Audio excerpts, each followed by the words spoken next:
السلام عليكم ورحمة الله وتابعيني يا حلوين.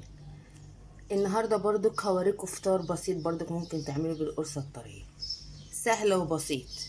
انا بقى بوسط لك الصبح تعملي بصي، جبنة كريمة او جبنة نستو تحشيها، جبنة رومي هتسيح دلوقتي، لو عندك مكنة التوست ده حطيه، ما عندكيش في طاسة واضغطي عليها. المهم دلعي نفسك. بصوا، هضغط عليها واسيبها، خليكم معايا. وادينا خلصنا فطار في ثواني. بصوا، بصوا الجمال، والجبنه الجبنه الرومي ساحت ازاي. بصوا، وضلعنا نفسنا. قومي يلا اعملي احلى فطار، يلا قومي جربيه.